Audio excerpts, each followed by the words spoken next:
Hey guys, Michael from COPPERVSGLASS, and today we're going to be making a battery pack for mobiles for under £25.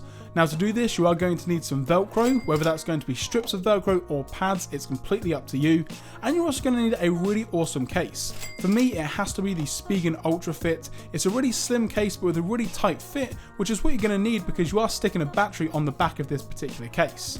You're also going to need some sort of battery pack. Now again, for this, you want a really slim battery pack, but with a high capacity.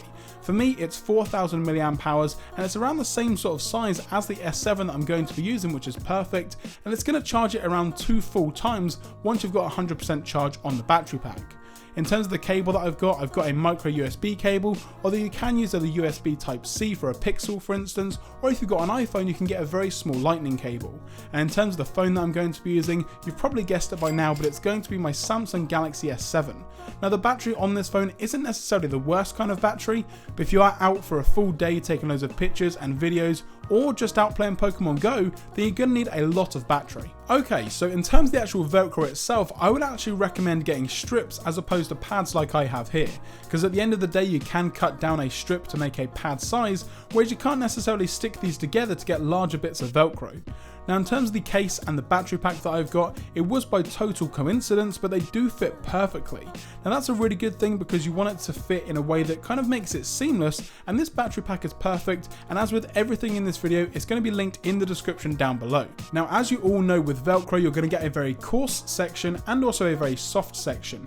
Now you want to put the soft Velcro on the actual case itself, so that if you want to rock the case without the battery attached and pull it in and out of jeans, then it's not going to get stuck, and then you want to put the coarser Velcro on the actual battery pack itself. Now you want to do this in a way where it's going to be easy to remove the battery pack from the case, so you don't want to use too much Velcro, but you want to put it strategically so that it is going to fit perfectly well. Now you can also play around with the Velcro on the back as well, so if you want to move the case down ever so slightly to get access to the camera, which with most battery packs is going to be blocked, then again you've got the option to do so. And to be honest guys, that's pretty much going to do it for this video. So to give you an example here, I've got my Galaxy S7 and the Ultra Fit case by Spigen, and I'm just going to insert the phone, and as you can see here, I'm going to be doing a maybe better job of the Velcro. I've done it a bit quick for this video, but as you can see, you can just put the battery pack on the back of the case and it fits perfectly fine.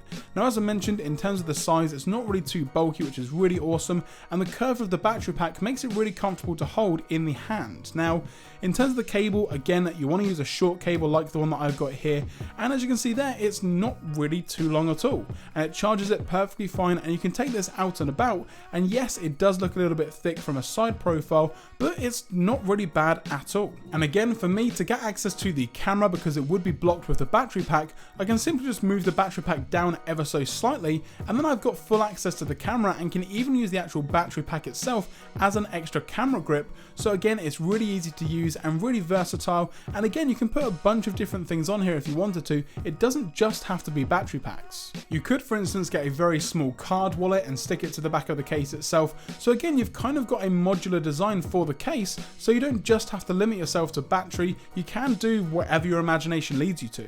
And guys, that is going to do it for this video. Now like I say, this is just the things that I could find. Obviously if you can find things for cheaper and build a battery case for even less money, then that's awesome as well. But for me it's under £25, and when a lot of battery packs are costing upwards of 60, 70 or even £80 here in the UK, this is definitely a great alternative that also gives you some modular features that you wouldn't normally have with a battery pack or a standalone case. Now if you guys enjoyed this slightly different kind of video for COPPERVSGLASS, then let me know by hitting the like button down below, and if you've got any questions about this battery pack or in general any other questions you may have, leave them in the comments section down below or on Twitter at COPPERVSGLASS. For more great content, don't forget to subscribe. I'm Michael, and I will catch you guys in the next video.